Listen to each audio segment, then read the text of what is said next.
I never thought anything strange would ever happen to me. I've always lived a pretty quiet life, and honestly, most of my days feel almost identical. At the time all of this happened, I was 26, working a fully remote job, and trying to save every dollar I could. My routine was boring, predictable, and honestly a little too comfortable. I'd wake up, make coffee, answer emails, and spend hours staring at my laptop.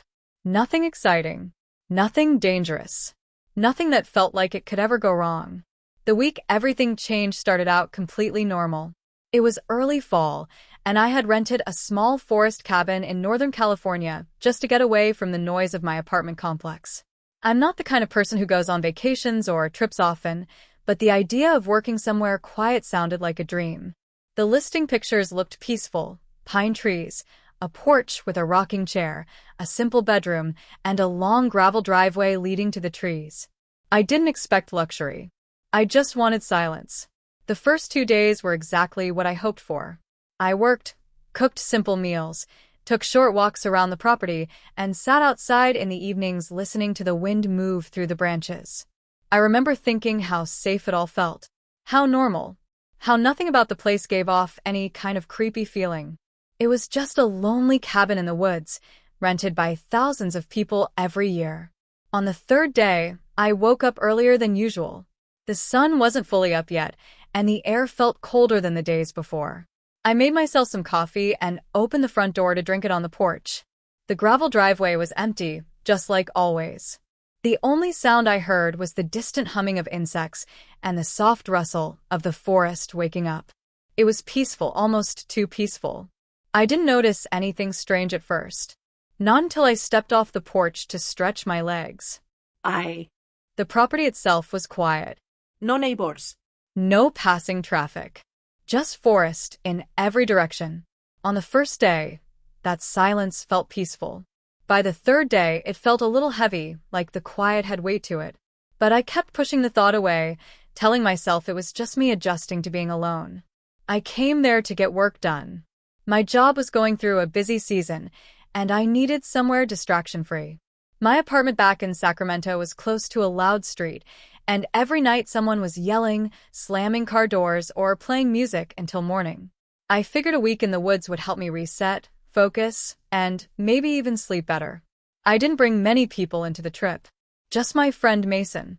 He's the kind of guy who double-checks everything. When I told him I'd be staying alone in a cabin for a week, he wasn't thrilled. He joked that I'd end up in some true crime documentary. I laughed at the time, but the thought kept replaying in my head more than I wanted to admit. He texted me every night around 9 just to make sure I was alive. I appreciated it. The cabin owner, a man named Daniel, had left a handwritten note on the counter when I arrived. It had the Wi-Fi password, the trash schedule, and a reminder to keep the porch light on after dark. I didn't think anything of it then. Lots of cabins have weird little rules. I figured it was about animals or visibility for delivery drivers. I never asked him. That third afternoon, the weather shifted. The sky turned gray, and the temperature dropped. The forest felt colder, heavier, like the wind had stopped moving. I made myself dinner, opened my laptop, and tried to settle back into my routine. Nothing scary had happened yet.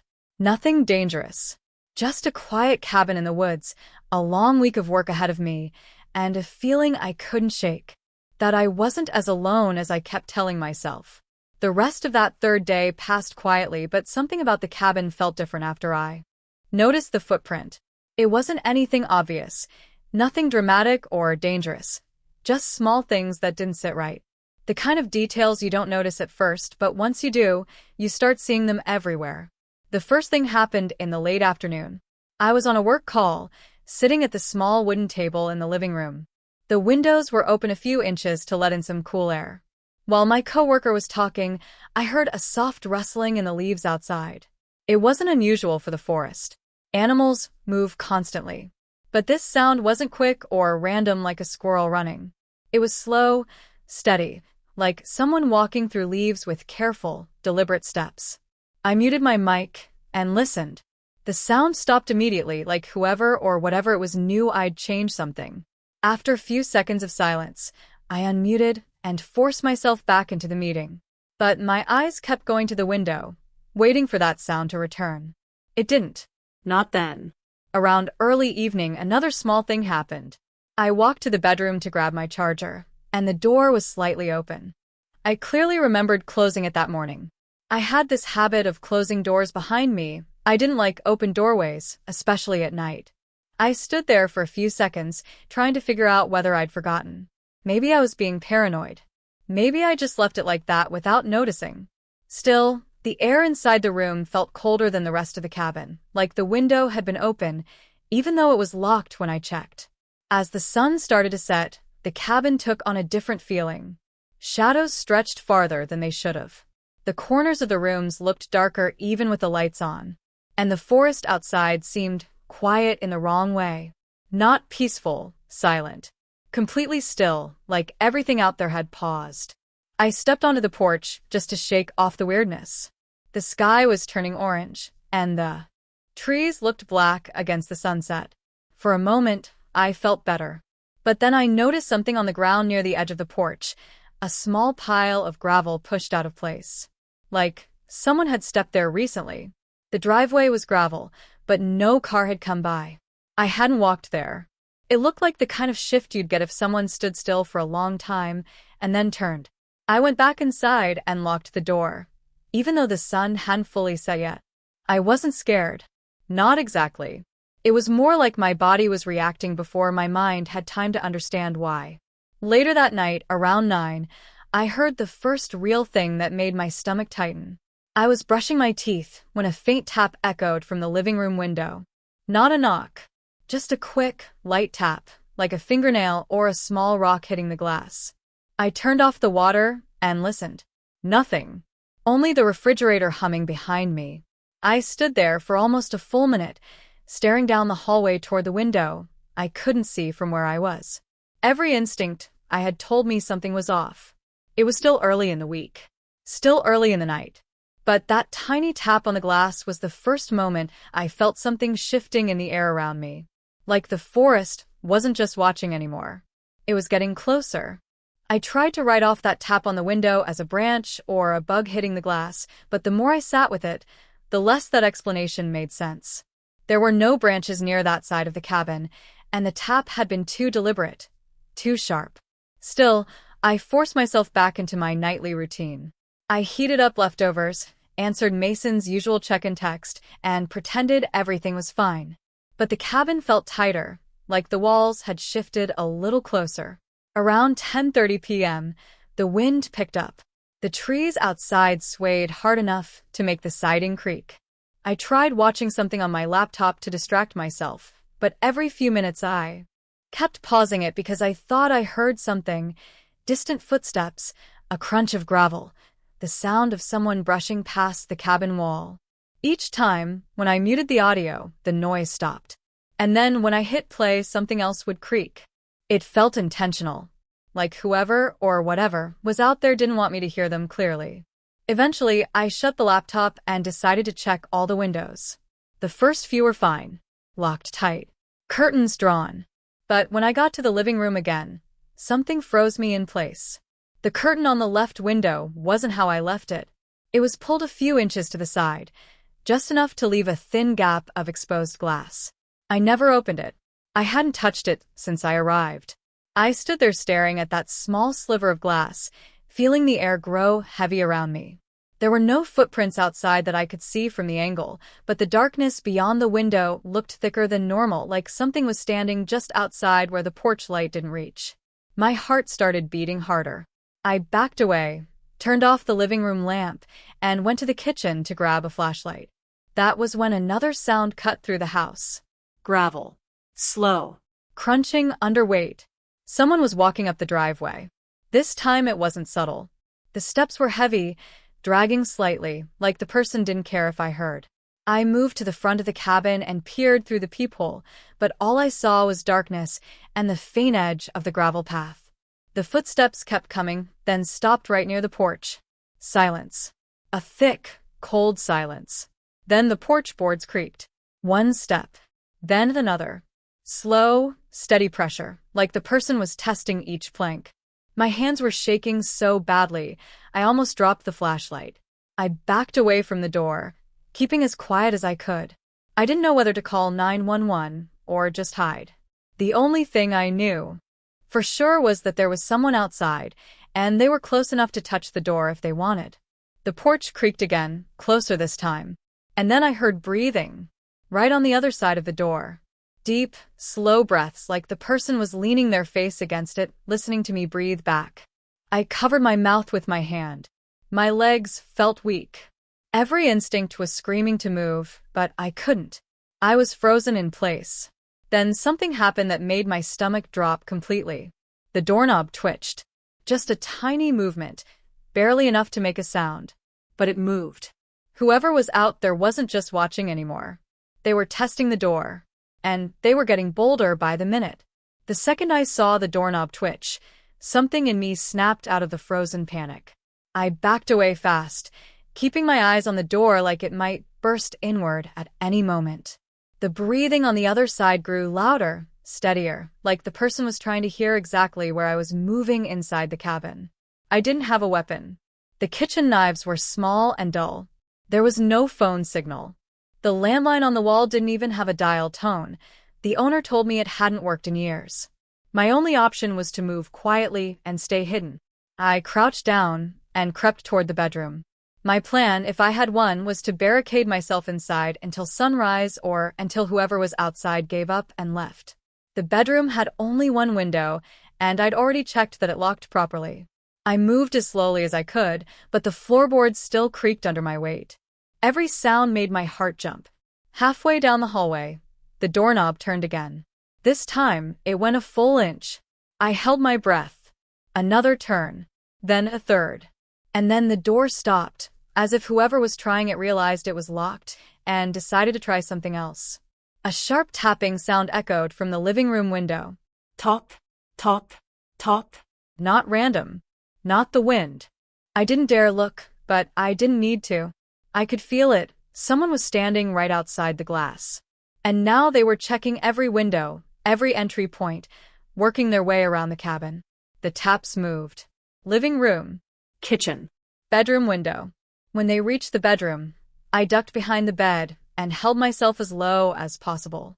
The tapping on the glass was slow, steady, like the person was tracing the outline of the window with their finger, checking where the latch was. Then came the worst sound of the night. A second noise. A metal scrape. Someone was trying to pry the window. I crawled across the floor and grabbed the only thing I had, a heavy metal lamp. I didn't think it would help much, but holding something made me feel less helpless. The scraping grew louder. The bottom edge of the window frame shook. The glass flexed, making that faint, awful clicking sound like it was about to give. I needed to move. Now. I rushed into the closet beside the bed and pulled the door shut behind me. It was small and mostly full of old blankets, but at least it was a place to hide. I covered myself with one of the blankets, crouched low, and forced myself to breathe as quietly as I could. For a moment, everything went silent. Then the window popped open. I clamped my hand over my mouth to stop myself from making a sound. The footsteps inside the bedroom were slow, deliberate, careful. A person who wasn't in a hurry. Someone who already knew I had nowhere to go. The footsteps reached the middle of the room. They stopped. I could hear breathing again, closer than ever. Then the closet door handle moved. Just a soft rattle. Then a harder pull. He was checking the closet. I gripped the lamp, ready to swing if the door opened. My arms were shaking so badly I could barely hold it. But then, somewhere outside, a car engine echoed faintly through the trees. Maybe someone driving by on the distant dirt road. Maybe nothing. But the man inside the room froze. He backed away. A soft, quick movement. Then running footsteps toward the living room, through the broken window, out into the forest. The cabin fell silent again. Completely silent. I stayed in that closet for almost 20 minutes, shaking so hard I could hardly breathe. When I finally crawled out and looked around, the window was wide open, the curtain was torn, and the cold night air was pouring inside. Whoever that man was, he had been inside the cabin with me. And he had no intention of leaving until something scared him off. When I finally stepped out from the closet, my legs were barely steady enough to hold me up. The cabin felt different, emptier, colder, like the air itself still remembered someone else's presence. I wanted to grab my keys and run straight to my car, but some part of me needed to understand what had just happened. I needed proof that I wasn't imagining things. I moved slowly through the bedroom, careful not to step on the broken glass scattered across the floor. The window was wide open, curtains blowing inward, and the night air cut straight through the room. I shined my flashlight around, hoping maybe I'd find one clear detail that would make sense of everything. What I found instead made my stomach twist. Near the window, lying on the hardwood floor, was a small object, something metal. At first it looked like a pen clip or a piece of a tool. But when I crouched down and picked it up, my fingers went cold. It was part of a lockpick. Not a cheap one. A professional one. This wasn't a random drifter or a curious hiker. Someone had come prepared. I backed away quickly and nearly slipped. That's when I saw the carpet, barely disturbed, but not untouched. Long, faint drag marks crossed from the bedroom door toward the window. Marks from shoes being pulled across the floor. Whoever he was, he moved slowly, deliberately, and he had dragged his feet like he was comfortable inside the room. Like he'd been there before. I forced myself through the rest of the cabin, checking every corner as carefully as I could. The kitchen was untouched. The living room window showed clearer signs of someone pressing their face against the glass, smudges across the surface that weren't there earlier. My chest tightened when I realized they lined up almost perfectly with eye level. But the worst part came when I checked the front door. The lock wasn't broken. It wasn't even scratched. It was unlocked. Not from the outside. From the inside. My hand trembled as I tested the latch. It moved too easily. Much too easily. I knew I had locked it earlier. I remembered turning the deadbolt twice. But when I pressed the latch down now, it clicked open without resistance. That meant one thing. Someone had been inside the cabin before I even realized it. I grabbed my backpack and rushed to the door, ready to bolt for the car. But before leaving, I noticed something else, something that sent a cold shock through my entire body. On the small wooden table in the entryway, next to the cabin's welcome note from the owner, there was another piece of paper. A folded one. Clean. New. Placed perfectly. My name was written on the front. In neat, sharp handwriting. I hadn't seen it earlier. I would have noticed. With shaking hands, I opened it. Inside was a short message written in the same neat handwriting. You move quietly, but not quietly enough. No signature. No explanation. Just that one sentence. And one final detail that changed everything. The handwriting wasn't from the intruder. I recognized it. It was the same handwriting from the cabin owner's welcome note. And that meant the man who broke into the cabin wasn't a stranger. He wasn't lost. He wasn't passing through. He knew exactly who I was, how long I would be there. And he knew the cabin better than I ever could. I didn't think. I just ran.